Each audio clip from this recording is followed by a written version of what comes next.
Bienvenidos una vez más a los podcasts de Plata Radio. Mi nombre es Emanuel Bernal. Recordarle a toda nuestra audiencia que estamos subiendo estos podcasts, estos video podcasts todos los días, lunes, miércoles y viernes, a través de las diferentes plataformas en las que nos pueden encontrar. Les recordamos que nos encuentran en Facebook, Instagram, YouTube, Spotify, en todas y cada una de ellas como Plata Radio X. El día de hoy estamos de manteles largos, hoy más que nunca en Plata Radio, pues tenemos un invitado con una extensa trayectoria en el ámbito musical, en un instrumento desafortunadamente no tan conocido en México, que incluso en algún periodo estuvo en peligro de extinción, pero que sí cada vez se ha ido recuperando, y no me refiero a nada más ni nada menos que a el arpa. El día de hoy tengo el gusto de saludar y de recibir en el set de Plata Radio al maestro Celso Duarte López, mejor conocido como el maestro Celso Duarte. Maestro, bienvenido. Hola, ¿qué tal? ¿Cómo estás? Muy bien, muy contento de tenerlo aquí el día de hoy en el set de Plata Radio para que así podamos platicar un poco sobre la música, que creo que es algo que le apasiona a bastantes de las personas que están en nuestra audiencia. Y así también que cada vez sea pues dar más a conocer lo que es el bello arte de tocar el arpa. Así es. Bueno, la música es una pasión heredada por mis padres, pero antes de mis padres, mis abuelos también. Mi abuelo, bueno, primero me presento, soy Claro. Celso Duarte. Mucho gusto. Y bueno, como aquí lo decía mi querido amigo, ¿cómo te llamas? Amiguísimos de toda la vida,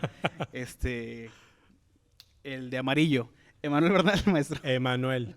Ya te había visto, Ya eso habíamos sí, tenido el gusto. pero de pronto pues también uno se le olvidan los nombres. Sí, pero, caray. pero bueno, no tengo el apuntador. Estamos aquí en gira de medios, sí sabemos. Exactamente. Bueno, pues como te decía, mi papá aprende el arpa a través de mi abuelo. Mi abuelo era tarafero, era campesino allá en Paraguay. Cosechaba el mate, allá se le llama así, a los que cultivan el mate y otras cosas, ¿no? O sea, propias de la agricultura. Y entonces él en las ruedas, justamente terminando los trabajos o como en las fiestas sociales, tocaba el arpa, lo llamaban, ay, pues va a haber una fiesta, lo que se iba y tocaba el arpa. Entonces de ahí mi papá fue la primera vez como su contacto que él tiene, ¿no? Ahora en Paraguay el arpa es un instrumento que a nivel, por decreto, es el instrumento nacional. Hay una orquesta actualmente conformada por 420 arpistas que se llama la Orquesta Sonidos de mi Tierra. Y siempre ha sido un instrumento que, pues por medio de los jesuitas, a través de la conquista, se desarrolló mucho, ¿no? En el Cono Sur, en particular, justamente con los guaraníes, ¿no? Que tenían mucha vocación, ¿no? por la música. De hecho, por ahí está esta película, la película de La Misión, ¿no? Con Robert De Niro, donde justamente hablan de eso, ¿no? De que, o sea, en las artes, como que las culturas originarias fue más fácil como conquistar a través de la cultura, de la música, y se arraigó mucho el instrumento, ¿no? Entonces de ahí hay una gran tradición. En resumen, papá, allá se hace el servicio militar 3 años todavía, no hay de bola negra, de bola blanca, sino te toca y son 3 años de servicio comunitario, no tanto así de armas y eso, pero también hay entrenamiento militar. Entonces los encuartelaban y él cuando era joven, de pronto los soldados sabían que tocaba el arpa y lo sacaban para dar serenata a sus novias y pues ahí medio salían, ¿no? A tocar. Y de pronto él estudió agronomía por la cuestión de justamente de la agricultura del campo. Ser productor. Y de ahí sacan una convocatoria que era a nivel nacional, de una convocatoria en la cual iba por categorías, ¿no? El mejor grupo folclórico, el mejor cantante. Y en la categoría de arpa, él te habló en 1964, él gana el primer lugar, ¿no? Entonces, siendo un país donde el instrumento, te digo, es así como lo toca mucha gente. O sea, ya en lugar de que vas en una casa y hay alguien con una guitarra, a lo mejor alguien te sale con un arpa. Es sí, algo más común. Se vende en el aeropuerto. Si vas ahorita en el aeropuerto, en Valen mes arpa y te la empaquetan allí, te la traes en el avión. O sea, así de fuerte es, ¿no? Entonces allá papá gana ese primer lugar a nivel nacional. Y tuvo él la oportunidad de integrar unos conjuntos que viajan a Europa, porque había muchos paraguayos que iban a tocar habían disqueras que empezaron a promover mucho la música latinoamericana en general. Y de hecho hay muchos paraguayos que dieron a conocer la bamba, el cascabel y canciones de José Alfredo Jiménez y así, allá por las disqueras que los mismos grupos de México. O sea, México obviamente tuvo un alcance por las películas de oro del cine de oro mexicano que se ven y se vieron en toda América Latina. Y en todo el mundo, ¿no? O sea, en la época del cine de oro, pues también obviamente se difundió mucho el instrumento. Ahorita vamos para allá, ¿no? Porque, bueno, papá gana y una de sus propuestas de trabajo era irse a Barcelona, Europa, y él en un momento como que también recibió otra propuesta de venir con un grupo que se llama Los Orzales Guaraníes. Y este grupo tenía un contrato para irse a Brasil, y de Brasil, haz de cuenta, después de 3 meses agarran otro contrato para irse a otro país. Y así desde Asunción, que salieron, así en su casa, mamá, ya me voy de gira. La gira duró 6 años y en 6 años nunca regresó a ver a sus familiares. Casa. Ahora, ¿por qué te cuento todo esto? Porque en ese recorrido, como fue por tierra, papá iba también grabando, o sea, grabó en Perú, grabó en Nicaragua, o sea, imagínate, fue todo de Asunción, del centro de Sudamérica, de ahí se van hasta cruzar todos los países Centroamérica, y llega a México en el 68 la primera vez, y con este mismo grupo tenían contrato entre Guatemala, Costa Rica, o sea, Centroamérica. Había que seguir la gira. Vuelve a regresar en el 70, y ahí conoce a un compañero que ya tenía un tiempo viviendo en México, un guitarrista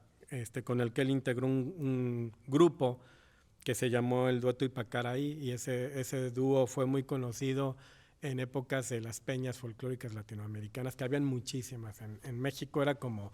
se aprovechó esta situación de los exilios, ¿no? En Sudamérica, muchos exiliados. Los refugiados. Sí, pues exiliados argentinos, chilenos, estos exilios hicieron que llegaran pues todas estas expresiones, y el único grupo que había prácticamente de Paraguay era el Dueto Ipacaraí. Entonces ellos empezaron a promover este folclore y esta arpa, ¿no? La variedad del arpa, que bueno, hay muchas, pero sí, justamente en términos de cómo llega incluso el arpa a México, de este tipo de arpa, pues se da así, ¿no? Con papá. Y ya después, bueno, papá conoce a mi mamá en México. Mi mamá, aunque nació en México, mis 2 abuelos son de Jalisco, de Yahualica, y mi abuelo y mi abuela de Guadalajara. Entonces son genes jaliscienses también, ¿no? Por ahí. Orgullosamente sí, tapatíos. Pues sí, por ahí también mi abuela fue huérfana del Hospicio Cabañas de allá de Guadalajara, y ella cantaba también, o sea, en el orfanatorio te enseñan les enseñaban artes, y le gustaba ya cantar mucho, ¿no? Entonces, de parte de la familia materna, tengo a un tío que él por 50 años fue maestro del Conservatorio de la Ciudad de México de piano, de hecho llevó la cátedra de piano.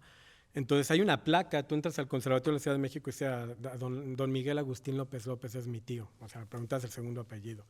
Entonces, por esa razón, pues mi mamá, que es la hermana menor de los López, son 7 hermanos hombres, el mayor sacerdote, por ahí había un policía, un doctor, o sea, todas las profesiones. De todo.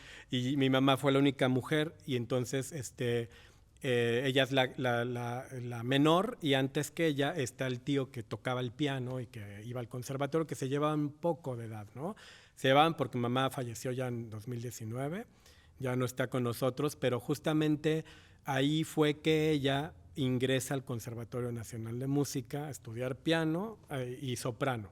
Ahora hay una anécdota, ¿no? Porque mamá gana el primer concurso también de Manuel M. Ponce, se llamaba, con una beca irse a estudiar a Barcelona. Entonces, casualmente mi papá, el primer contrato que le habían ofrecido en Paraguay era para irse para allá y no se fue, pues se viene para México.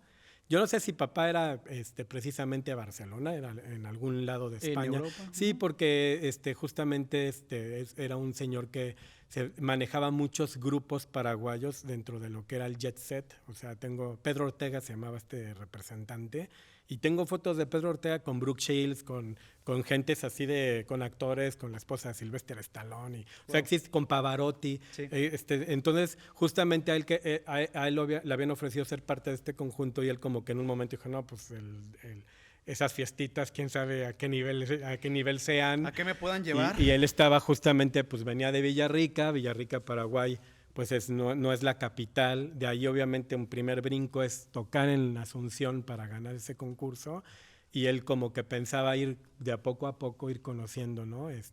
Y bueno, regresó mi mamá. Mamá gana el concurso, y primer lugar de este concurso era para poderse ir a estudiar a Barcelona, y mis abuelos le dijeron, ¿sabes qué, hija? Hasta aquí llegó la carrera. La educación, sí. Porque pues eran otros tiempos, ¿no? Aparte Así de es. que era la hija menor, pues también ¿De mis 7? abuelos, pues sí, era una cosa así como de, pues igual en esos entonces no la dejaron. Pero mamá trabajó muchos años en el Banco de México. Ella trabajaba en la dirección general, de hecho con el licenciado Filipe Olmedo, que era hijo de Dolores Olmedo, de la coleccionista de los museos. Entonces justamente mi mamá tuvo o nos dio a nosotros ese acceso de la música clásica, la música de concierto. ¿A muy temprana edad? Sí, porque en casa, pues papá y los colegas que llegaban a casa eran compañeros, como te dije, de las peñas folclóricas, y en casa pues podría haber, por ejemplo, un chileno, un argentino, y después de comer se organizaba la tocada y tocaban y se reunían. La tertulia musical. La tertulia musical, y los que estábamos niños escuchábamos y queríamos participar, entonces ya ibas agarrando ahí un bombo, algo que fuera fácil de tocar. Una percusión, una maraca, lo que fuera, o cantábamos. Y entonces la historia es que en algún momento pues mi mamá entró de lleno a trabajar en el banco. O sea, más de 15 años estuvo trabajando en el Banco de México, y cuando ella se iba al trabajo laboral, nosotros nos quedábamos con mi papá en la casa. O sea, él nos llevaba a la primaria, nos recogía, nos dejaban y nos preparaba de comer, y comíamos con él, y luego salíamos a jugar fútbol porque le encantaba, y a todos nos formó así en la cascarita. Y él justamente en los tiempos que no habían Nintendo Switch, ni Xbox, ni esas cosas. ¿Qué está hablando? Pues sí. Todos los niños que nos están viendo en casa. Pues sí, porque... ¿Con qué se divertían? Claro, nos divertíamos con precisamente los instrumentos, ¿no? Ahora es mucho más difícil sentar a un niño que se concentre en un instrumento y que quiera... ¿Y qué lenguaje le vas a enseñar cuando está bombardeado de tanta información? Es como mucho más complejo. Entonces, a final de cuentas, a nosotros, mi papá tocando te hipnotizaba, ¿no? Porque al verlo tocar todos se quedaban así, porque tiene una técnica impresionante, ¿no? Y entonces, obviamente, de niños, pues siempre lo veíamos que estaba estudiando, porque eso sí, a ver, pónganse a hacer la tarea, y el se ponía a estudiar y así, ¿no? Y entonces, en un momento, cuando empezamos nosotros a hacer música, que lo comenté el sábado, que por ahí también me estuvieron acompañando aquí de Jantetelco, en la presentación que hice allí en el Foro del Tejedor. En el Foro del Tejedor, y ahí lo estuve comentando, que en un momento dado, pues la formación fue de manera natural, fue como lo decía mi hermano en un video, que papá dejaba los instrumentos así chicos, como en los sillones, así al alcance de nosotros, y en un momento, oye, enséñanos un acorde, enséñanos así. Y mi hermana, yo tengo igual, soy el mayor, ¿no? Hablando de mis hermanos, los dos empezamos a cantar antes de tocar. O sea, como que nos gustaba cantar y nos gustaba ver Remy, que lo ponían en esos entonces. Y decían, sí, efectivamente, veía Remy, soy población en riesgo. Ya somos población en riesgo. Claro que no. Ya. No, pues es que eran de esas caricaturas, novelas, ¿no? Porque Remy es dramático, o sea, desde el primer capítulo, ¿no? Dramático hasta los huesos. Ajá, una telenovela para niños. Era una telenovela para niños, y se muere Corazón Alegre. Ay, pasan muchas cosas. No spoiler. Pero además Remy tocaba el arpa, entonces a nosotros nos llamaba la atención de que cargaba su arpa y como que una caricatura que veías que un cuate cargaba el arpa y todo así, nos llamaba mucho Un la instrumento no tan común en No México, como común. dice, aquí es más la guitarra. Y como decimos, ¿no? Tú lo dijiste muy bien, o sea, un instrumento que en ciertos periodos ha estado ya en riesgo y se perdió. Luego hablamos de esa parte también, pero bueno, nos aprendimos la canción de Remy, ¿no? Mi hermana y yo, y era así 2 niños que la cantaban a 2 voces, así ella se aprendió una voz y yo la otra. Que aquí ven muy, muy amable al maestro Celso Duarte compartiéndonos sus historias y todo, pero quiero decirles que ya desde muy pequeño era un bully, ¿eh? Él junto con su hermana le decían a su otro hermano, a Juan, Exacto. era quien le decía, no, tú no cantas. Y ¿Sí? efectivamente que después hubo una anécdota donde Ajá, exacto, es que Juan justamente quería cantar con nosotros y nosotros cantábamos cuando estaba mi mamá y mi papá, pero llegaban los tíos a comer o los primos y todo así. Pues antes en otros tiempos nos reuníamos más las familias, ¿no? Sí. Que eso también ya se ha perdido bastante, ¿no? Pero sí habían mesas así de 20 gentes y todo en la casa y mi papá de hecho tiene una parrilla gigante porque hace el asado y toda la cosa. Entonces, era mucho de que en estas reuniones, pues el que quería tocar, cantar, hacer lo que sea, una poesía, lo que sea, lo decían. Y en un momento, ¡ay, que canten los niños! Entonces mi hermana y yo nos daba pena cantar con el público, es más, nos daba terror. Entonces nos encerrábamos en alguno de los baños o en alguna habitación y desde ahí cantábamos y los tíos, ¡bravo, bravo! Pero sí, o sea, una cosa es que tú de manera natural vas como agarrándole a la música. Sí. Pero luego cuando te exponen, y lo he sabido en muchos casos, de, oye, ¿tú por qué no seguiste con la música? No, es que luego me decían mis papás que tocara y ese impacto muchas veces afecta a que toques o a veces te beneficia porque pues socialmente vas tocando en pequeños círculos de amigos hasta que entonces son como armas de doble filo, ¿no? Yo creo que nosotros si el otro tío, los parientes que eran de ahí de nosotros no fueran así músicos, pues te vale y les cantas, ¿no? Pero yo creo que nos impresionaba mucho llegar y ver a mi tío en el conservatorio dando clases y el piano. Tocando el piano. Y todo eso. Entonces por ahí fue eso. Y en una ocasión a mi hermano, al que no lo dejábamos cantar, pues lo invitaron en un 10 de mayo a cantar así en el Día de las Madres. Me acuerdo que le pidió a mi mamá un traje de charro y mi mamá ahí tienes consiguiéndoselo y todo. Y sí, así en pleno patio de la escuela, él así con el micrófono en la mano cantando ahí. Los dejó impactados. Canciones de mariachi y en ese momento todos como, ups, ¿no? Entonces a partir de allí mi hermano pues ya no le podías decir que no. ya a partir de ahí nos integramos los 3 y luego Rodrigo, que es el menor. Y entonces ahí fue que como familia, pues es como si estuvieras en un salón con 3 compañeros de clase, que todos nos gusta la música, que tú tocas la guitarra, tú tocas la quena, tú tocas el charango, tú tocas. Entonces era armar y ensamblar y crecer en un concepto de hacer música por ese concepto colectivo de la misma música, ahí lo teníamos. A veces cuando es uno hijo único, es más complicado. ¿Con quién practicas? ¿Con quién te hablas? ¿Para qué voy a tocar, no? Entonces eso como que se dio naturalmente, ¿no? Con los 4. Por eso somos todos estamos en la música. Mi hermana tiene su proyecto también padrísimo, canta, toca el arpa, tiene su disco que se llama Enigma. Lo que pasa es que ella fue mamá de pronto, y se dedicó ya luego a la crianza de las sobrinas. Sí. Y ahora que las sobrinas ya están en la universidad, pues ya otra vez regresó a la música, ¿no? Pero ella está actualmente tocando con Vivir Quintana, ¿no? Y está tocando con un grupo que se llama Snow Apple y aparte ella como Malena Duarte, ¿no? Y así los demás.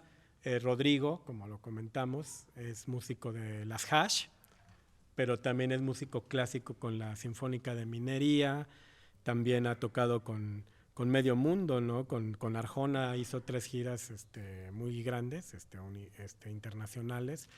Y Juan igual, ¿no? O sea, estaba yo el otro día viendo una serie de Netflix que se llama, de esta de los tequilas, ¿cómo se llama? Se me fue ahorita el nombre, ¿no? Pero de estos empresarios que tienen una tequilera y... Shark Tank. No, es una película bueno, es una serie mexicana, buenísima, ¿eh? Pero bueno, estaba viendo la serie y de repente escucho el cello en una de las escenas y dije, me suena a mi hermano. y al final Y efectivamente, Rodrigo Duarte. Rodrigo Duarte. Luego estoy viendo una otra serie. Qué oído, ¿eh? Sí, pues es que es como cuando tú escuchas hablar a alguien y dices, ay, Sí, me suena sí me me suena. suena al mascota, ¿no? Y luego sí era. Y luego sí era. Sí, sí, No, sí. pero bueno. Y es que tiene toda una vida, creció escuchando a sus hermanos, entonces... Crecimos juntos haciendo música y giras y todo eso desde niños, pero después ya cada quien va agarrando su gusto por diferentes cosas, Diferentes géneros, diferentes géneros, instrumentos. diferentes instrumentos. Sí, eso de los géneros es verídico, ¿no? O sea, uno se clava más en lo clásico, pues se queda en lo clásico. El otro, Folclor. a mí el folclore siempre ha sido lo que más me ha gustado, siempre así, desde que escuchaba de niño a papá, pues por ahí me nació el folclore, ¿no? Pero luego también pues en esos entonces se ponían discos de Mercedes Sosa, de Silvio Rodríguez, de el grupo Iyapu, de esos grupos setenteros que papá escuchaba, pues yo crecí escuchando eso, aparte a los Beatles, ¿no? Que me encantan, ¿no? Sí. Entonces, de ahí como que siempre yo traía la idea en mi tiempo de decir, me gustaría fusionar lo que yo escucho y electrificar esto o que esto se pudiera hacer en conceptos que tocaran así como en masivos, ¿no? En grupos más grandes, ¿no? Y los Duarte, como familia Duarte, porque eso sí no te lo conté. Saludos a César y a Javier. No. ¿No son pues, parte de la familia? No, pues sí, pero de la otra familia. Son de los otros. Son los Duarte. conservadores, Saludos. son mis adversarios políticos. No, si fueran, pues imagínate, ya estaría becado de por vida. No, pero pues mira, la familia Duarte, papá, mamá y hermanos, se da porque con este famoso dueto Ipacarí que te contaba que era el dueto de papá, mi papá hizo hasta la fecha 21 viajes a Japón. O sea, y en 21 viajes se ha quedado 6 meses un año, 6 meses otro, 6 meses. O sea, él habla un poco de japonés. Les encanta en Japón. Sí, es la afición del arpa. O sea, él de hecho es uno de los principales promotores del arpa paraguaya allá en Japón. Y en un momento dado, bueno, pues empezó a ir con este señor del dueto a hacer una gira. Y la empresa les dijeron, oigan, pueden regresar a Japón en otra gira, pero tráiganse una cantante mujer que cante, o sea, que sean trío. Y en ese momento mi papá, vio la oportunidad de decirle a mi mamá, oye, pues mira, está esta... Y pues tú escuchas ese trío, la verdad es que hay grabaciones en vivo de las... Ella siendo soprano. Sí. O sea, acompañamiento de arpa paraguaya. Y acompañamiento ella misma del acordeón. Ella, digo, yo ahora heredé uno de sus acordeones porque en la casa tenía 4 grandes, un acordeón de 120 bajos, así gigante. Y tú la ves obviamente a ella cargando el acordeón. Mi mamá era muy bajita, pues el acordeón era como del tamaño de su cuerpo. De y su así, torso. cantando y tocando, y luego con la guitarra y también cantando. Luego, o sea, mi mamá realmente... Y lo comentamos entre todos los hermanos. Nosotros tenemos oído relativo porque nos dedicamos a... Me das una nota de referencia o alguien toca una guitarra y te digo, si alguien toca una guitarra, yo sé en qué acordes está tocando. No necesito verle ni las pisadas ni nada, ¿no? Pero, por ejemplo, mi mamá no escuchando la guitarra, sino cualquier persona que cantara o cualquier instrumento tenía oído absoluto. Entonces, para ella hacer un apunte de lo que escuchaba y pasarlo en el pautado era así. Y en cambio, para mí o para mis hermanos que te encargan un arreglo, ¿no? Así de, oye, necesito la música del spot, pues órale, te la voy a hacer. Me tengo que tardar un poquito más en primero, pues buscarla, escribirla, transcribirla, o sea, es mucho más complejo, ¿no? Es tal cual un lenguaje, la música. Es un lenguaje, pero bueno, aquí esta participación de mamá con el dueto hace que vayan a varias ciudades, a Osaka, Kobe, Nagoya, Kioto, hacen la gira, el dueto Ipacaraí con Malena se llama este proyecto. Entonces, más adelante, nosotros empezamos a cantar, que fue cuando, te decía, a los 9 años, en Canal 11 había un programa que se llamaba Quiero Cantar, que conducía Salvador Ojeda, que le decían el Negro Ojeda, que él fue uno de los fundadores de los folcloristas. Y prácticamente él es como mi padrino en este asunto, y te voy a decir por qué. En el ámbito musical. En el ámbito musical, pero cañón, porque, o sea, una cosa es que en tu debut esté, y en otra parte estuvo también muy importante para mi carrera, o sea, que impulsó de alguna manera también la decisión de que yo acompañara a Lila Downs. O sea, fue una cuestión como que te la voy a contar después. A su comadre Lila Downs. A mi comadre, que le mandamos un abrazo y esperamos que Afectuoso. vea el programa también. Y que algún día venga. Lila, invitada. También estás invitada, comadre, para que vengas aquí. Sí, Pacli, invitada. Pero bueno, sí estaría bueno, porque fíjate que este señor conducía este programa en Canal 11. Condució mucho un programa que se llamó Variaciones sobre el mismo negro. De hecho, él es así. Su hijo Santiago Ojeda, guitarrista de Botellita de Jerez y además compone mucha música para cine. Esta de La Ley de Herodes y todas estas, la trilogía es música de Santiago Ojeda. Y también Santiago podría venir al programa, por ejemplo, porque además él tiene también mucho que ver en esto que te cuento. En el tema, ¿no?, de la escena musical en la escena México. musical en México, con Botellita y con las películas, con Timbiriche, cuando fue el reencuentro, el guitarrista de Timbiriche, o sea, Santiago, guitarrista de Ben Ibarra, o sea, es un músico increíble también. Entonces, bueno, con él, con su papá, nos hace esta entrevista, salimos a cantar Los Duarte, éramos 4 niños, yo tenía 9, mi hermana Male 8, Juan 7 y Rodrigo 6 años. Y nos entrevistan a todos, ¿no? Y la cualidad de nosotros era que cantábamos no en unísono, sino en armonía de 4 voces. O sea, la primera, la tercera, la quinta y en dado caso la séptima, la sexta. O sea, sí, armonizábamos. O a veces, por ejemplo, alguien estaba cantando la melodía y nosotros íbamos haciendo a trío, así buscando. Mi papá era la manera de entretenernos. Agarraba el coche, vamos a recoger a tu mamá, que venía regresando del banco, y en el camino venía, a ver, tú canta esta voz, tararara, ahora tú canta esta otra, tararara, ahora los 3 juntos, ahora tú cantas esto y ustedes le contestan. Entonces, desde muy niños nos enseñó sin los instrumentos a poder como armonizar las voces. A entonar. Y entonces lo que llamaba mucho la atención es que fuéramos niños tan pequeños que manejábamos géneros musicales como muy complejos para la edad y aparte que se cantaran armonía. Ni los parchís, ni los timbiriches, ahí lo dicen en el programa, el mismo Negro Ojeda dice, no, pues es que si fueran niños comerciales y demás, pues somos amigos.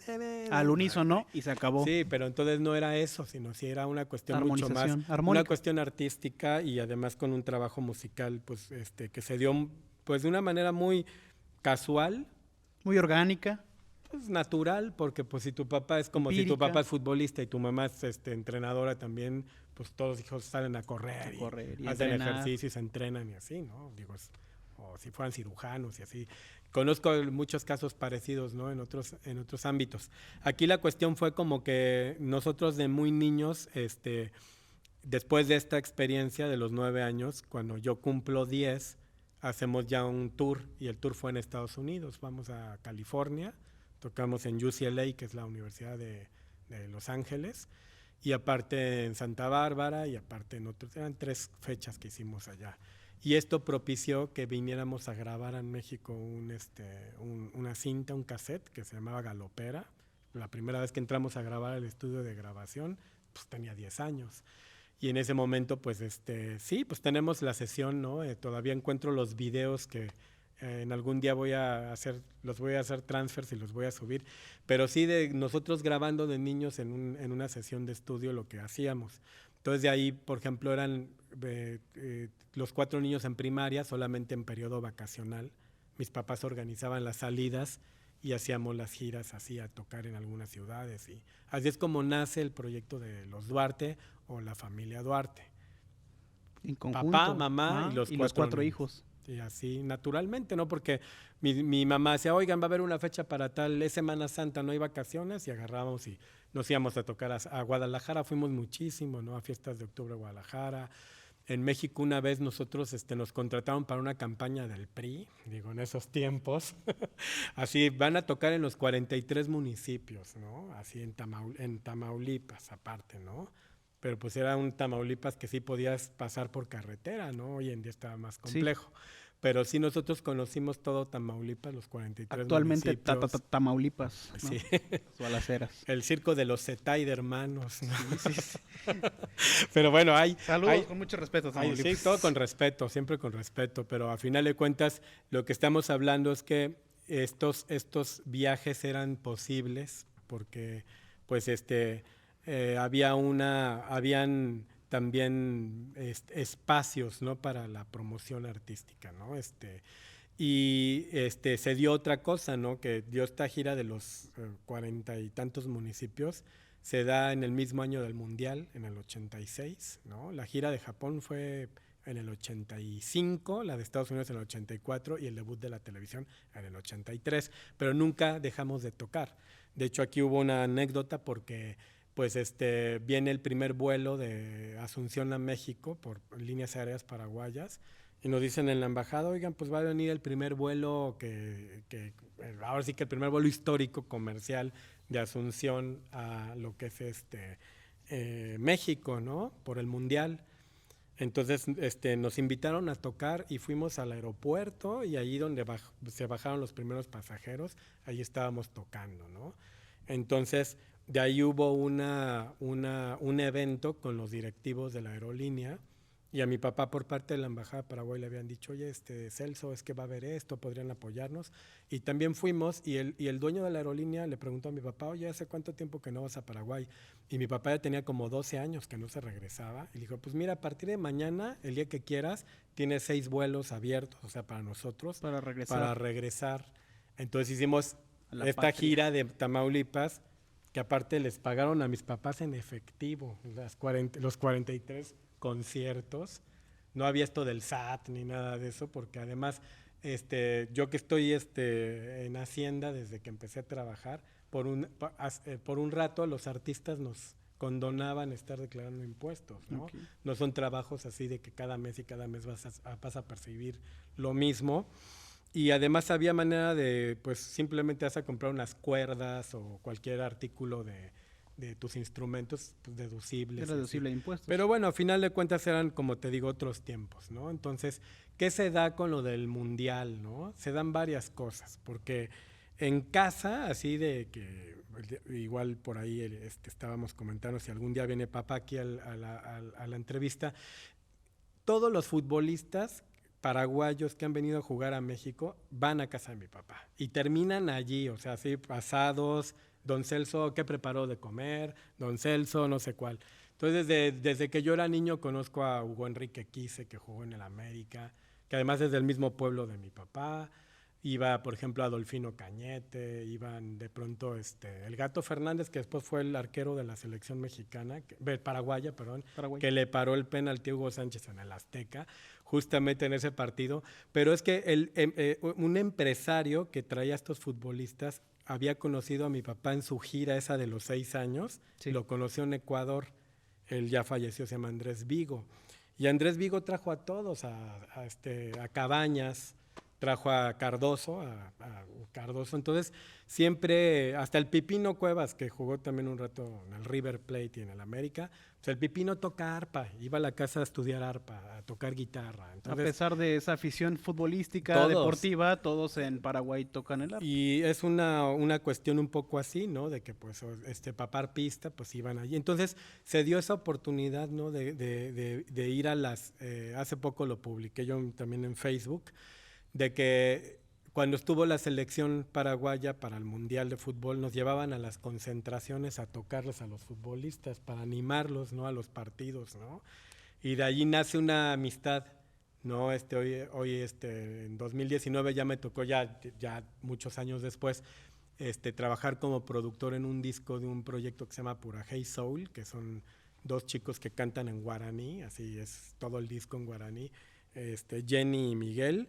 Miguel ganó La Voz México, siendo paraguayo también aquí en una edición, y ellos me invitaron a participar en un tema para su producción, y ella justamente es hija de uno de los seleccionados, era justo el número 10 de la selección, Ramón Hicks, ella se llamaba su papá, y entonces son las vueltas de la vida, como de, mi papá se acuerda de cuando ustedes iban al hotel, allá al Radisson, ahí estaba la selección y los íbamos a tocar, y luego a otro lugar, y así, ¿no? Hasta que los eliminaron, pero bueno, fue una etapa muy padre de tener contacto con personas de allá.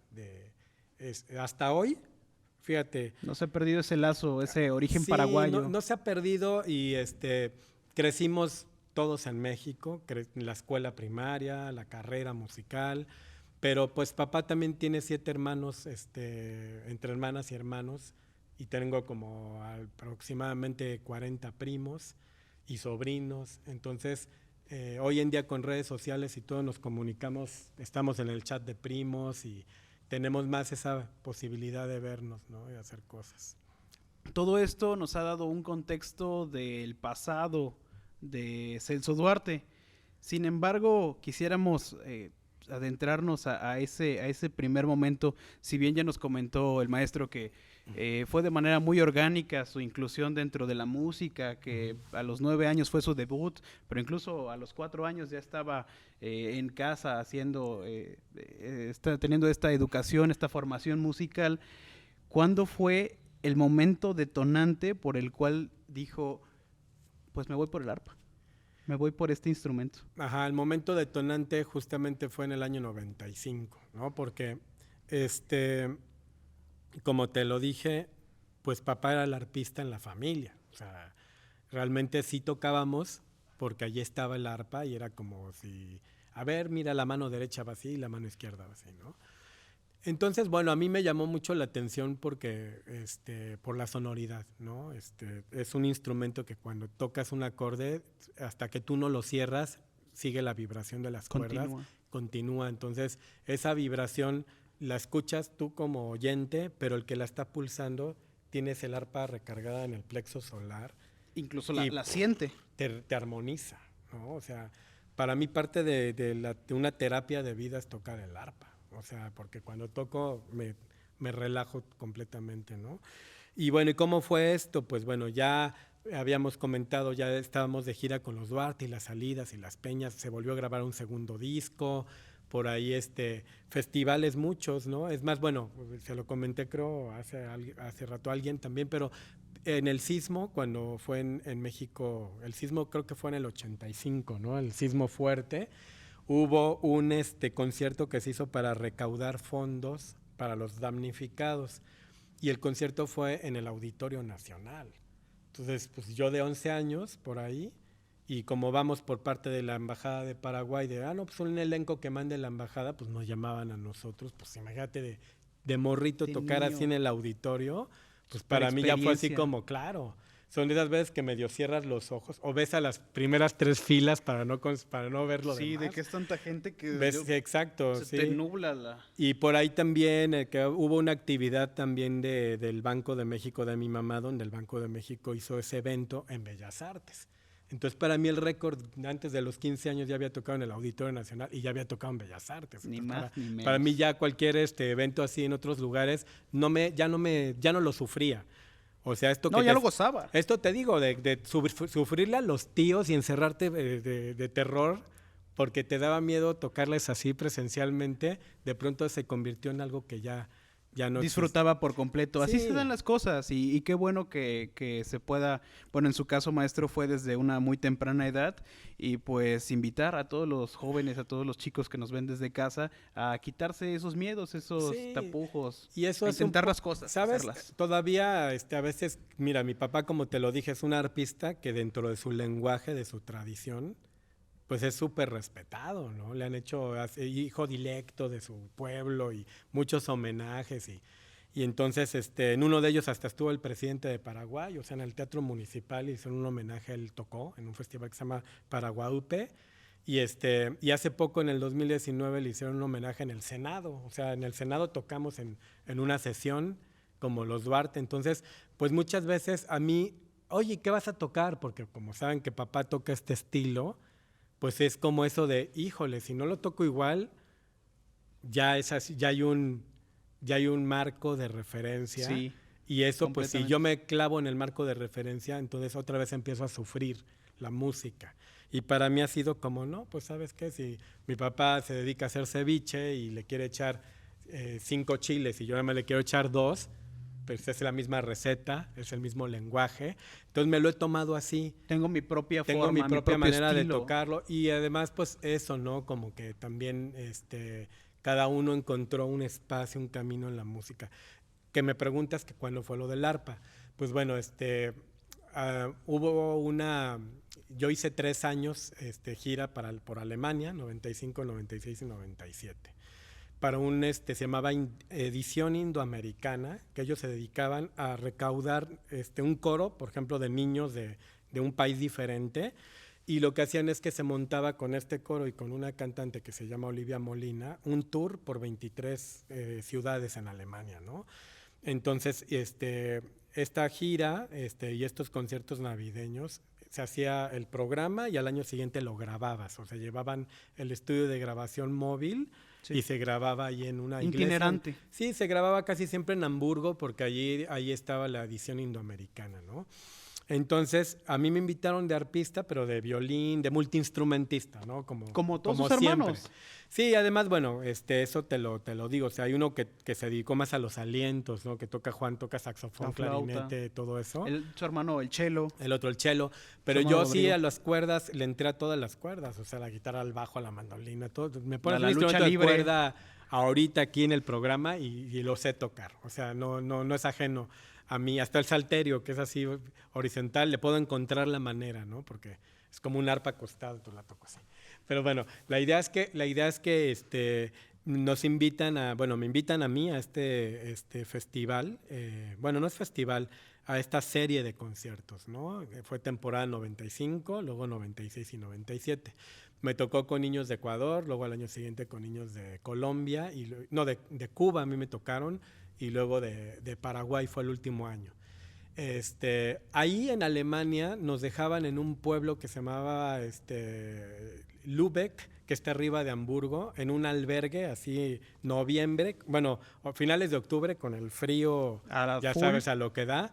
Y entonces en como Jungen, que es un albergue, ahí estaban los instrumentos que se iban a ocupar para el repertorio de esa gira en particular. Entonces llegaban y nos decían, aquí está la lista de los temas que se tienen que aprender y tienen que ser los géneros y los estilos con la instrumentación. Entonces habían 30 instrumentos diferentes, ¿no? Yo agarré y, por ejemplo, para esas giras, las arpas todavía no tenían los mecanismos estos de los que yo modernos. Luego voy a enseñarles. Sí. Entonces tenía que viajar con 3 arpas, que no eran arpas mías, que estaban ya en Alemania, pero en algún momento pues el arpista del grupo era yo. Y habían solos que tenía que hacer y la cantante tenía que entrar y le tenía que dar yo los pies, ¿no? Las introducciones, todo eso. La pauta. Y yo ya estaba estudiando violín, o sea, el violín lo empecé en el 90, 91, en un programa de coros y orquestas juveniles de México. Así fue que entramos todos a estudiar música clásica. Y entonces, entre que estabas estudiando lo clásico y en la casa lo folclórico, pues si habían temas que te necesitabas tocar el violín, pues tocabas violín. Si era un tema que tenías que tocar el charango, tocabas el charango. Y así haz de cuenta que un día allá en Alemania, estudiándolo el repertorio que tenía que sacar, me puse yo a estudiar el arpa, así solito, y luego al día siguiente, hasta que yo dije, pues este instrumento lo disfruto. ¿Esto es lo mío? Esto ¿Lo sintió así? Sí, yo ahí lo sentí como que, de hecho ahí fui yo ya dejando el violín, o sea, justamente como que, además por la cultura, porque en estas giras llegábamos, por ejemplo, a Stuttgart, Dortmund, München, o sea, a cualquier lugar a donde llegabas, al salir estaba ya nevado y en las plazas así públicas había un niño ruso, polaco, tocando el violín mejor que mi maestro, así que tenía aquí, niños de 12, 13 años de Europa del Este, así tocando impresionante, y dices, ese es su lenguaje. Yo no iba a Europa, ni a Japón, ni a Estados Unidos tocando clásico, yo iba tocando música mexicana o música latinoamericana. Entonces yo desde niño me di cuenta que si tú haces una propuesta de donde tú vienes, se abren las puertas automáticamente. Si yo digo, no, es que quiero ser jazzista y no sé qué, bueno, pues sí. ¿Qué le iba a enseñar a los...? Pues voy a ir a Nueva York y me voy a encontrar a 200 más que también querían ser jazzistas. Y sí, muchos llegan porque también estudian y estudian como locos.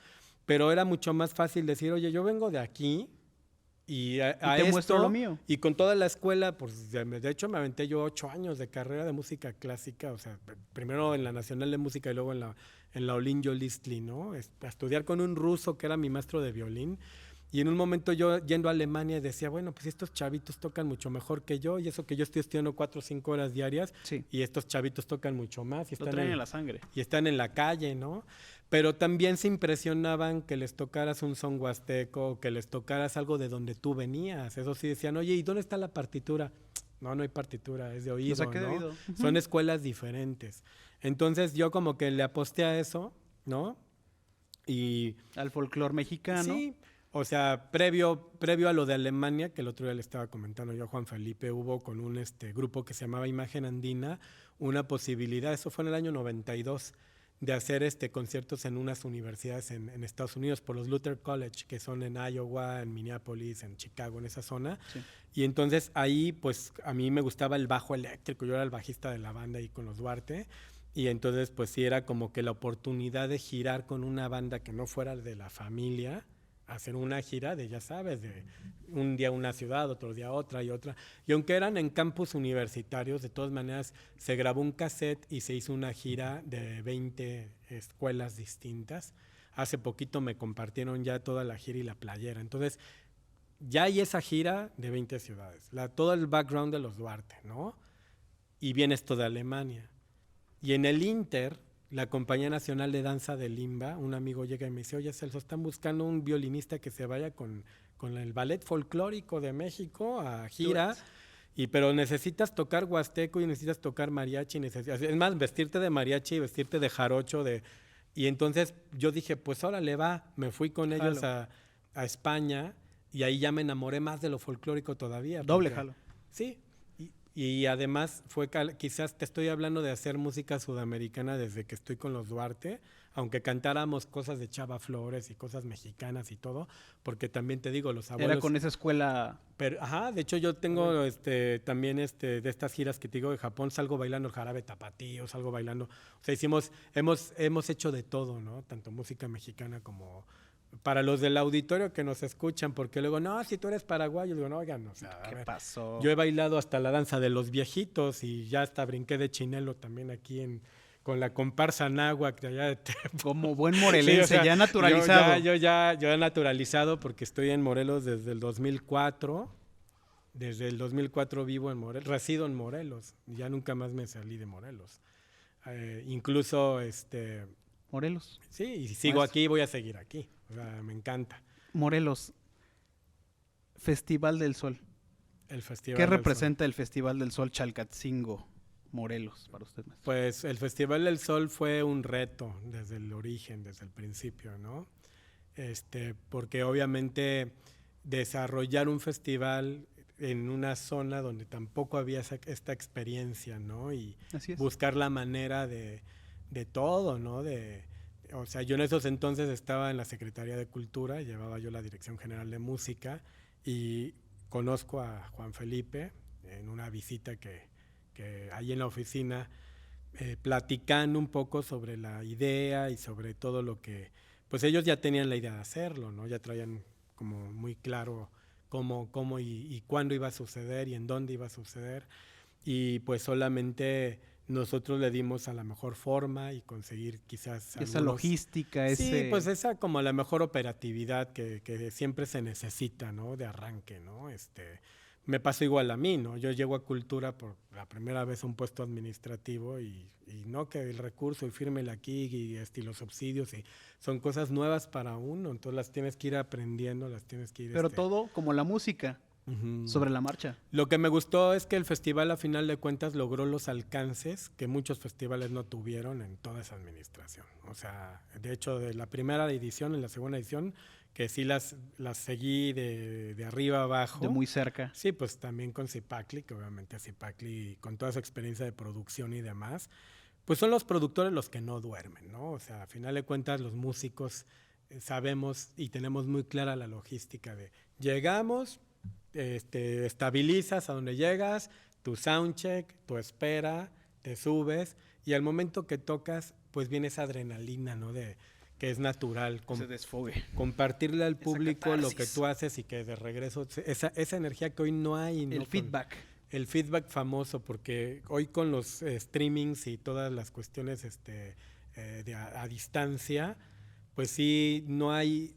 Esa retroalimentación siento del yo público, que cuando ¿no? yo toco y esas personas que te están viendo te están también inyectando esa energía que hace que salgan, que es recíproco y que además son las versiones. Mira, una cosa es tocar y otra cosa es interpretar, que son cosas totalmente diferentes.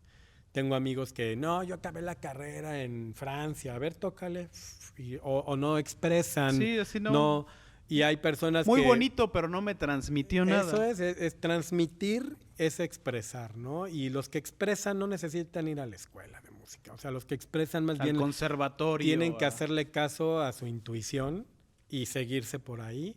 Y claro que en un momento profesionalizarse, ¿no? Para también aprovechar esos recursos que pues son recursos técnicos, y bueno, entonces esta parte que los artistas vivimos en los festivales es muy diferente a los que están sufriendo el festival, que si la planta de luz, que si esto, que el público, que la seguridad, que todo eso, ¿no? Lo importante del festival fue que también los artistas que participaron creyeron en el festival y vinieron a hacerlo, o sea... En esta primera edición, su comadre Lila Downs. Mi comadre, o sea, el Sopiña, que en paz descanse mi tocayo, que además fue uno de los mejores conciertos de los que a mí me ha tocado ver a Celso Piña. Y Fernando Delgadillo. Fernando Delgadillo, que también venía Juan, mi hermano allí tocando. Bueno, todos, ¿no? O sea, yo creo que los mismos elencos también que participaron de aquí del estado y también los grupos, o sea, el festival lo hacemos todos, ¿no? O sea, al final de cuentas es una comunidad y cada uno tiene una función, ¿no? Y dentro de estas funciones, pues a veces uno tiene responsabilidades y a veces no, a veces nada más vienes a relajarte y a divertirte, ¿no? Que esas son experiencias también aparte, ¿no? Yo cuando estuve en la Secretaría de Cultura cada domingo del año, en los 6 años que estuve, todos los conciertos que sucedían en el Teatro Campo, pues los programaba yo, ¿no? Y en la Sala Ponce. Entonces te estoy hablando que cuando cambió la administración y tuvimos que hacer nuestra entrega de recepción del acta de entrega y recepción, también hicimos un libro que se llama Libros Blancos, que es lo que le dejamos a la administración entrante, donde, oye, le deberían de dar continuidad a estos proyectos. Y dentro de esos proyectos yo contabilicé 420 y tantos conciertos que pasaron, así tuve que revisar 420 y tantos riders técnicos y aparte ver que pasaran los conciertos, la logística, las camionetas, todo eso. Y no solo eso, o sea, yo muchas veces fui al teatro a poner los cables, a ayudarles a los técnicos, incluso a operar, porque a mí me gustaba que si venía un grupo huasteco, de son jarocho, de lo que sea, sonaran como quería que ellos sonaran. Sacarles el mayor provecho posible. Yo agarraba y me subía a la consola y ahí me ponía a sonorizarlos. O me iba con ellos, oye, ¿te gusta tu monitoreo? ¿Está bien? O contratar a un ingeniero externo que viniera a ayudarnos. O dependiendo del elenco, ¿no? Nadie va a entender mejor las necesidades de un músico. Pero entonces también lo sufría, ¿no? A veces, sí, pues no es lo mismo que tú te subes a tocar, a que, no manches, dijeron que llegaban a las 10 y ya faltan 2 horas y entonces te toca vivir la otra parte, que los productores a final de cuentas lo viven, ¿no? O sea, a Zipacli yo la conocí en Alemania también, o sea, por azares del destino, esto que te estoy diciendo del arpa que se da allá, ya después con Lila en el año 2000 fue la Expo Mundial en Hannover. Y yo tuve la suerte de irme a un proyecto que se llamaba De la Madre Tierra al Cabaret, porque también Lila, aparte de cantar, estaba haciendo su álbum del árbol Yututata, y aparte el de La Línea, que es el Border, ¿no? Dedicada a todos los migrantes, ¿no?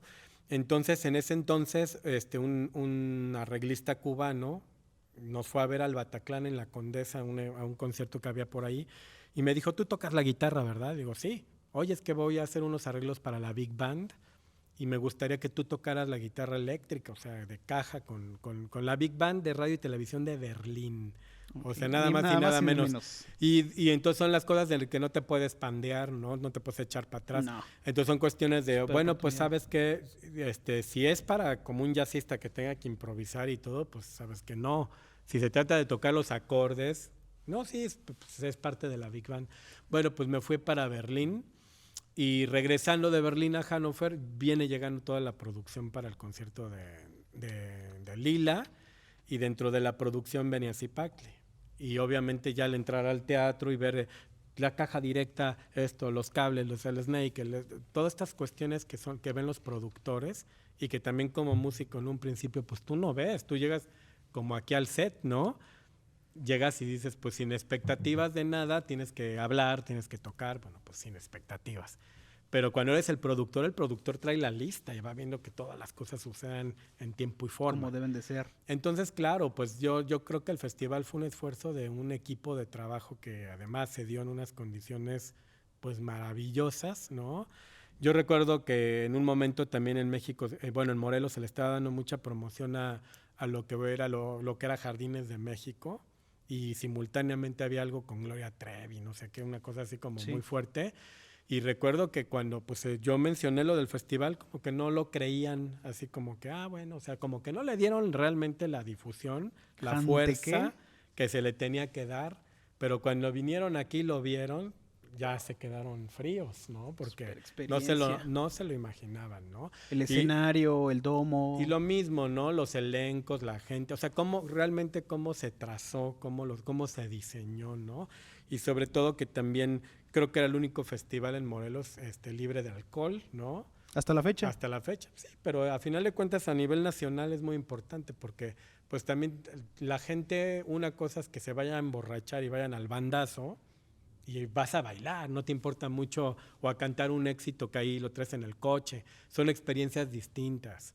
Y cuando te acercas a un festival cultural también es un poco como tener esa oferta, que aparte es un derecho cultural de la gente, tener acceso a esos contenidos una oferta cultural. Totalmente, ¿no?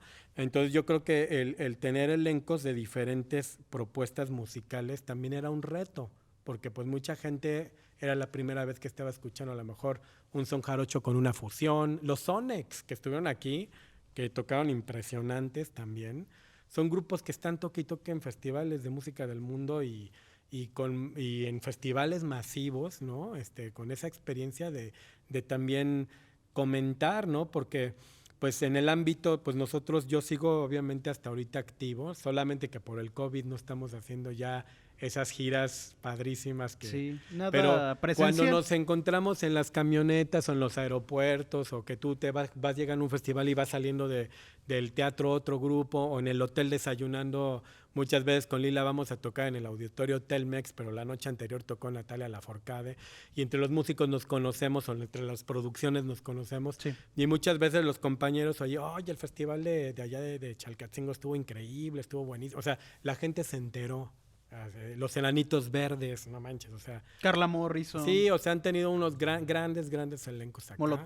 Molotov. Mi Banda El Mexicano. Los Tex-Tex, ¿no? También. Tex-Tex ya son de casa. Los Acosta. Kalimba. Pues, yo creo que un festival debe de tener todos esos matices, ¿no? O sea, porque al final de cuentas la música es universal, ¿no? Y entonces hay este sector del público que dice, bueno, pues a mí me gusta lo prehispánico, ¿no? Pues a mí me gustan los coros, ¿no? A mí me gustan las bandas. A mí me gusta el folclore. Sí, entonces debe de tener claro como que un equilibrio, ¿no? Porque al final de cuentas hay festivales que están enfocados solamente a un tipo de concepto, ¿no? Y estos festivales... Es más pluricultural. Sí, y son festivales que además tienen atrás todos los apoyos mercadotécnicos y endorsements, patrocinios de todo tipo. Entonces, no son tan difíciles de hacer. O sea, entonces, representa un esfuerzo aún superior. Y además sostenerlo, ¿no? Eso es lo que también, a final de cuentas, a pesar de todo, ¿no? A pesar, por ejemplo, de la ventisca que también fue natural, ¿no? Es un asunto como si lo hiciéramos en Estados Unidos también en un territorio de tornados y de en todo. Austin. Sí, en Austin, en Arkansas, ¿no? En todos esos lugares. De pronto, pues bueno, pues suceden cuestiones naturales. Meteorológicas. Sí, una lluvia. Yo me acuerdo, por ejemplo, con Lila, un día estábamos en un estadio de béisbol en Jaltipan, en Veracruz, así ya en la frontera allí, casi con Tabasco, ¿no? Es Jaltipan y es Cozoleacá, que son dos pueblitos que están ahí. Y estábamos empezando la segunda canción del concierto, haz de cuenta. Todo el día los músicos generalmente hacemos montajes y soundcheck y todo esto entre las 4 y las 6 de la tarde, porque los conciertos son a las 8 generalmente. Puede ser que sean antes también, ¿no? Y me acuerdo que amenazaba una lluvia, ¿no? Y de pronto llevaba Lila la segunda canción apenas del concierto y una gotita, pin, luego otra, pin. Se vino así Se soltó. Y en Veracruz llueve, así como... A cántaros. Sí, no, impresionante. Entonces me acuerdo que nos resguardamos ahí ya ves que en los estadios de béisbol están las bancas de los beisbolistas, Sí. ahí nos resguardamos. Y fíjate que entonces, déjame salvar el arpa, y llego y pongo el arpa por ahí. Luego de repente digo, no, pues falta mi guitarra y mi violín. Entonces me regresé. Claro, porque llevas a veces un técnico y la banda somos 8 músicos. Entonces, los instrumentos, la batería y las congas casi siempre son rentadas, ¿no? Y los amplis. Pero lo que son los instrumentos personales, cada quien tiene que... Hay que resguardarlos, hay que ajá, protegerlos. y luego, por ejemplo, a mí el manejo de mi arpa, pues me gusta hacerlo yo. Porque si por angas o mangas el que te ayuda la rompe, pues te la va a tener que pagar. Sí. Pero luego no hay ya luego no están los constructores que las hacen, que también es el problema, ¿no? Entonces, bueno, a mí lo que me sucedió en esa ocasión es que yo estaba así agarrando mi violín y la guitarra y cuando llego otra vez a dejar mis instrumentos, oía que alguien estaba tocando el arpa, así como, no manches, alguien agarró mi arpa. Pero así, ¿pero quién está tocando? O sea, ¿quién está tocando? pero el que la estaba tocando súper bien. O sea, yo de hecho me quedé así de, no, síguele. Continúa. Sí, no, de verdad. Me gusta. Eran del grupo de los Cojolites, precisamente, que justamente ellos son de ahí de Jaltipan. Que manejan el instrumento. Que este grupo actualmente lo apoya mucho también Natalia Lafourcade, ¿no? En la fundación que la tiene allá en Jaltipan. Pero ellos acaban de grabar algo juntos, ¿no? Acaban de grabar algo con los Cojolites, fueron nominados al Grammy también varias veces. No lo han ganado, pero han estado nominados, ¿no? Entonces esa experiencia para mí fue como única, ¿no? Porque se da en un lugar inesperado y así los artistas que estamos siempre constantemente, te subes a la camioneta, sabes que tienes que hacer algo, pero en el trayecto o en el lugar puede suceder te puedes hacer de una gran amistad, te puedes hacer de gente que te quiere y de lugares que recuerdas mucho y luego vuelves a ir a esos lugares y son vivencias, ¿no? Y esas vivencias no te las da la cámara, no te las da hacer desde tu casa, los streamings ni nada de esto, ¿no? Que yo lo lamento mucho por las nuevas generaciones. Hay que evolucionar estos contenidos, maestro, hay que evolucionarlos, hay que perfeccionarlos, así. Hay que perfeccionarlos, pero a ver, en el caso, está bueno analizarlo aquí en el programa, que por ejemplo, hay mucho talento. Yo ahora, por ejemplo, lo digo. Tema de la pandemia. No, si a mí me toca, y lo he dicho así, de que si no te pones la vacuna no vas a poderte subir a un avión. Digo, pues no me la voy a poner. Digo, me la voy a poner hasta que vea que no hace daño, ¿no? Digo, esa es mi percepción personal. Digo, cada quien, ¿no? Cada quien. Igual yo de todas maneras me vacuno ¿Switcheo de cámara? Yo me vacuno con el sol. Queremos dejar esto muy en claro. A ver. Es que Plata Radio no se hace responsable.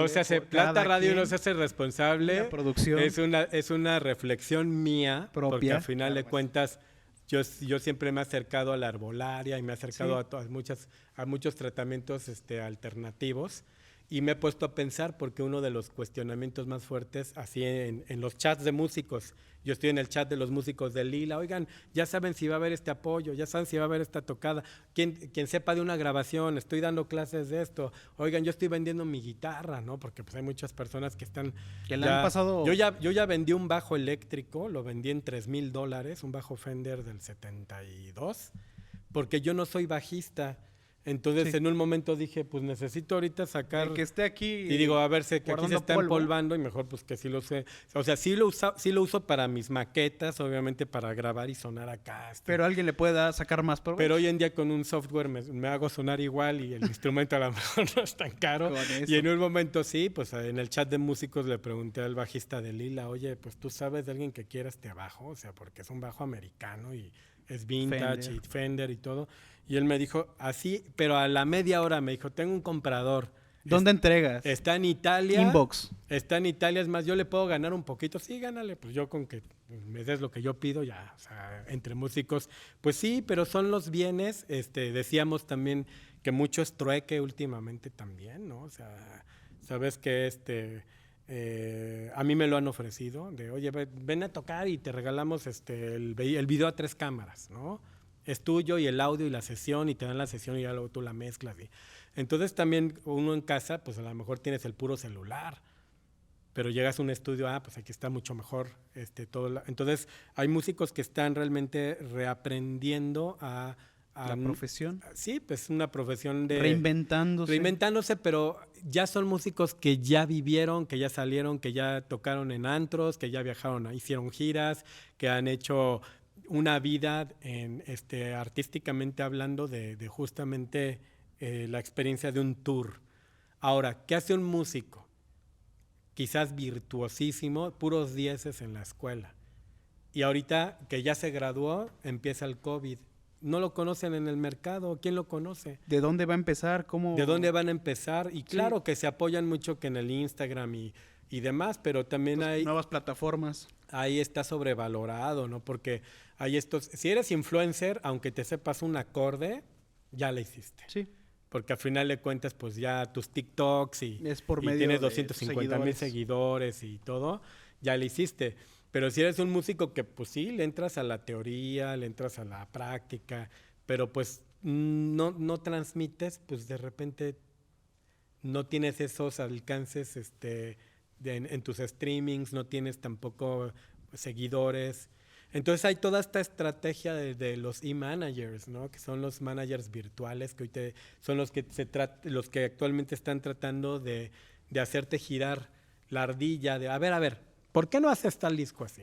¿Por qué no haces un video donde estás cortando el pasto y agarras y de ahí sacas tu instrumento y les dices que te sigan por las redes? Entonces, esa estrategia hoy en día, el músico que no la tiene... que carece de ella, que no la conoce. Los profesionales estamos ahorita justamente con eso. Sufriéndola. Sí, y bueno, yo más que sufrir también el hecho de tocar, que ya te lo dije, ¿no? Es el hecho de qué va a pasar. ¿A poco para que yo me vuelva a subir a un avión me dicen, a ver, tu vacuna? No, pues no la tienes, entonces no viajas. Tú no viajas. Ah, pues entonces no viajo, total, ya viajé. Yo ya no tengo, yo ya no necesito viajar a ningún lugar. El caso es porque los ya nuevos talentos. Lo hice desde niño hasta el último año estuve viajando. Pero a mí me preocupa justamente eso, que los nuevos talentos, que además vienen durísimos, que tocan, que vienen muy bien preparados, ¿qué les espera, no? Van a tocar que en auditorios con 20 gentes, separados. Sí. Pero pues es la realidad. Son las nuevas experiencias. Hay que hacerlo también. O sea, a final de cuentas, si no lo hacen, es como pues cuando en el pueblo antes te decían, ve y participan. Lo platicamos mucho. No, es que a mí no me choca hacer videos, sí. Pues, pero si no los haces, es como cuando invitaban al talento del pueblo a ir a la radiodifusora. Decir, adaptarse o morir. No, ve al radio para que te conozcan. Para que más porque gente... si no, nada más te van a conocer nada más ahí en la comunidad y nadie te va a conocer. Y los que se han atrevido a ir o van a la capital o van a la ciudad y luego se van de aquí, pues son los que hacen, los que ponen el nombre en alto, ¿no? De sus pueblos. De sus pueblos, de sus países y de todo, ¿no? El que decide agarrar la mochila y dice, ¿sabes qué? Pues yo voy a buscar suerte. Pues hoy, ¿dónde la van a buscar? Pues en las redes. Y en las redes, por lo menos yo, que a ver, aquí aprovechando... Plata Radio X. Aprovechando, pues también yo estoy dando clases online de todo. O sea, doy clases de ukulele, de violín, de guitarra, pues estoy en mi casa. De todo lo que tenga cuerdas. Y son personalizadas, así de, yo quiero aprenderme el mezcalito, maestro. Pues a ver, ahí te va. A ver, ¿qué has tocado o no has tocado? Si has tocado. Entonces a veces es que no tengo instrumento. Bueno, pues pídelo por Mercado Libre. Te recomiendo un ukulele que te cuesta 1,500 pesos. Te llega a tu casa, lo afinamos. Y entonces tengo alumnos de todo. Tengo alumnos que se conectan, alumnas en Chicago, alumnas en Estados Unidos, una en San Antonio, Texas, otra en Boston, luego en Jalapa, luego en el DF.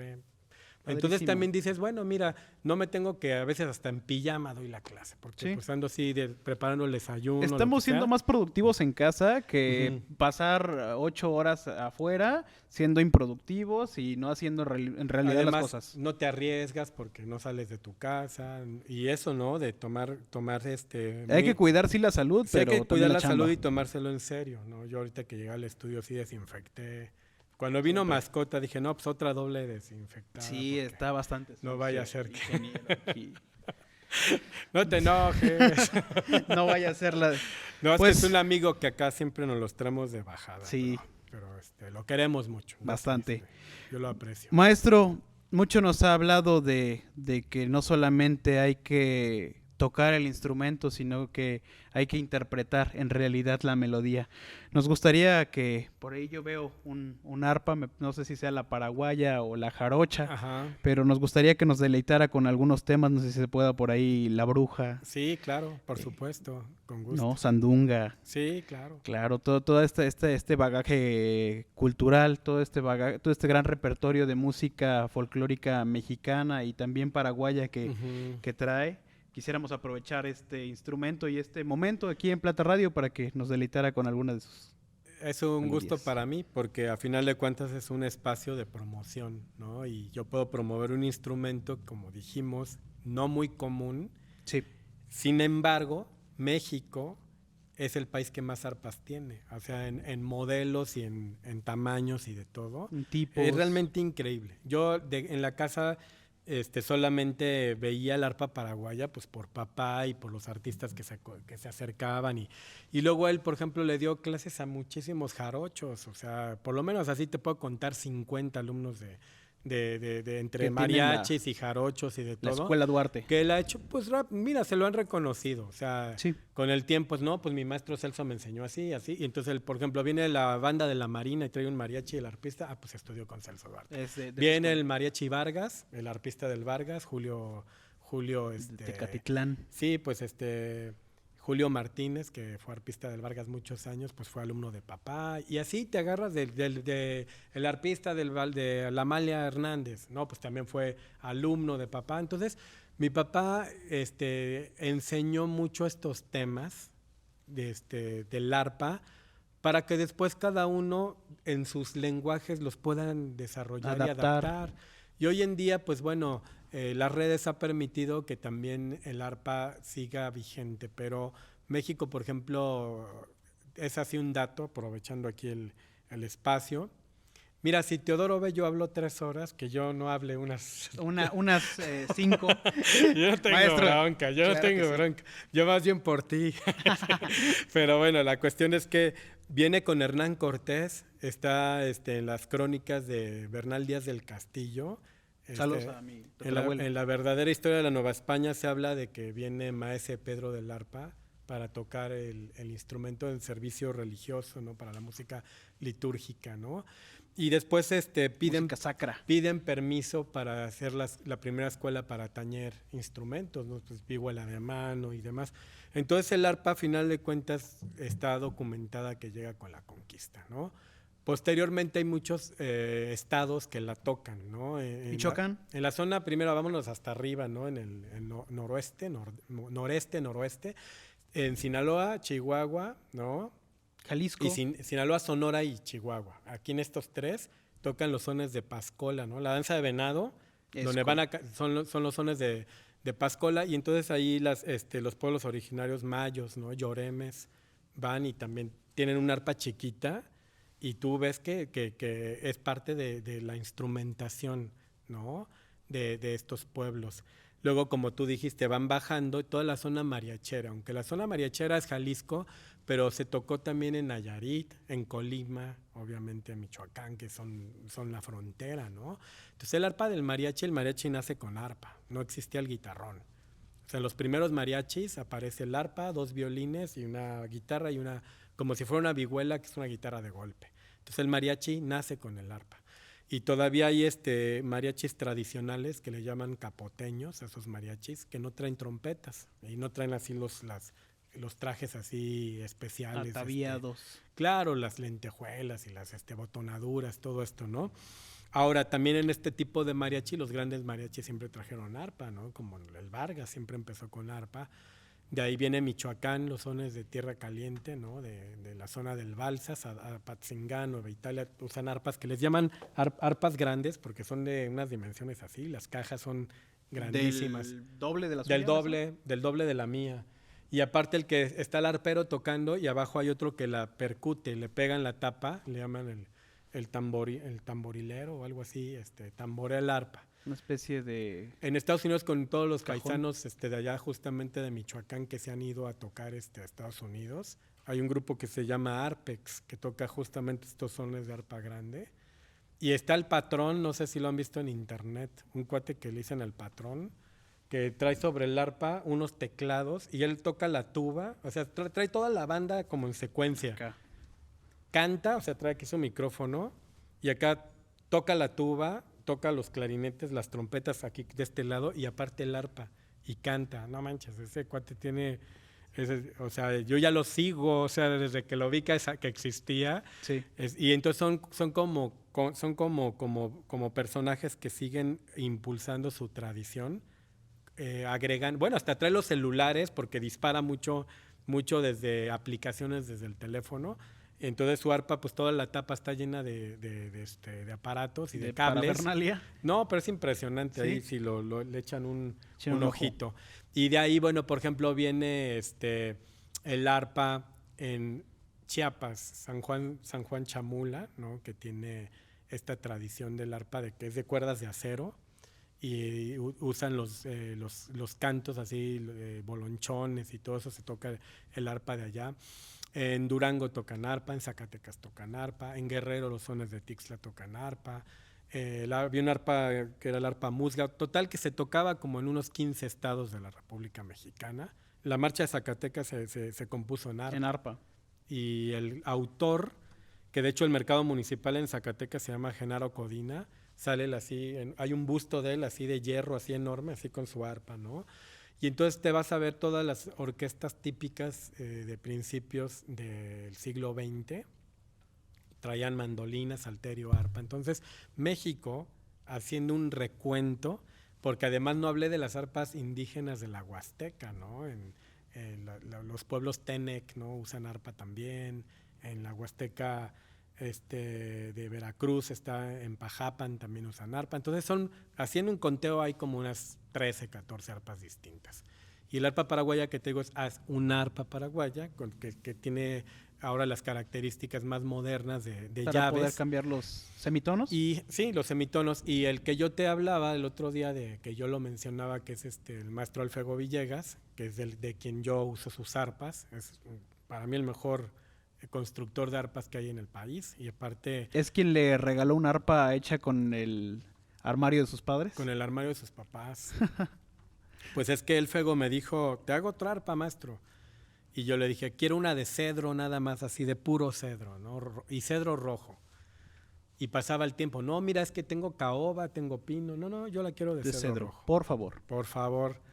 Y me decía, no, es que los jaraneros han comprado los cedros grandes y entonces el tramo no lo tenían así. Y me dijo un día, ¿qué crees? Tengo un arpa, no tengo un ropero de cedro que desde que yo era niño existe en la casa, pues es de mis papás. Si quieres se las hago del ropero. Muy vintage, pues, órale, ¿no? Muy alternativo. Y de hecho cuando fui por ella a Jalapa, pues me dio gusto ver cómo transformó un ropero en el arpa, que es la que traje hoy aquí, a Jante. Esa arpa es la del Fego. Y esa arpa la estrené en El Paso, en Texas, para la Universidad UTEP, que me invitaron a hacer un recital. Entonces así de que llegó, le puse la pastilla, la embalé en su estuche de viaje, la afiné allá y allá la estrené, ¿no? Entonces sí ha sido así como... Son instrumentos muy delicados, pero no son difíciles de tocar. Al principio a lo mejor es más difícil una guitarra que un arpa. Y como dice, ya tiene un valor incalculable, puesto que ya no... Por si me escuchó Juan Felipe y quiere estudiar arpa, pues ya sabe. Es más del tema de las percusiones. Te gusta la batería. No, bueno, es que, mira, el arpa tienes las notas a la mano. Así, el do, re, mi. Entonces, en una clase de trompeta, a ver, la boquilla, sácale sonido. A ver, ahora con los pistones. A lo mejor te va a llevar 3, 4 clases medio sacarle el sonido, ¿no? Un clarinete, ¿no? Con la caña. Un violín, ¿no? El arco. Y en el arpa, en la primera clase, te puedo decir, mira, este dedo aquí, este aquí. Toca, ¡pran! No solamente tocas una nota, sino un acorde. Ahora ese mismo, súbelo arriba, 5 escalas, ya tocaste un segundo acorde. Ahora toca un tercero, entonces con la misma posición, bueno, al principio, todos al principio, pero después ya es cuando se pone, ahora quiero tocar tal cosa, ahí ya sí. Estos acordes que son a 2 manos. Entre cuerda y cuerda hay menos de 1 centímetro, ¿no? Y estás hablando de 38 cuerdas. Mucha precisión. Mucha precisión. Y esta cuestión un poco de encontrar como un equilibrio, dónde acomodarte el instrumento, ¿no? A veces llegan los alumnos, es que quiero tocar tal tema y no me sale. A ver, agarra el arpa así. No te sale porque te la detienes en el brazo, brother, pero póntela aquí. Póntela Ah, bien. ya me sale. Ok. Son cuestiones un poco como de buscar la comodidad, ¿no? del instrumento. Pues, bueno, vamos a tocar la bruja. es momento de tocar la bruja, es momento de escuchar. Yo la voy a los tocar, temas. pero si se aparecen unas Hummers por aquí, ya ustedes Ya, se ya, hacen ya responsables. hacen lo, Ustedes se hacen lo responsables. siguiente, claro que sí. Pues no nos queda más que escuchar al maestro Celso Duarte y en un momento regresamos a despedir este programa de Plata Radio.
Regresamos después de haber escuchado estas melodías que nos interpretó el maestro Celso Duarte, que fue La Bruja y El Cascabel, una más tranquila que la otra, pero las dos perfectamente disfrutables para toda nuestra audiencia.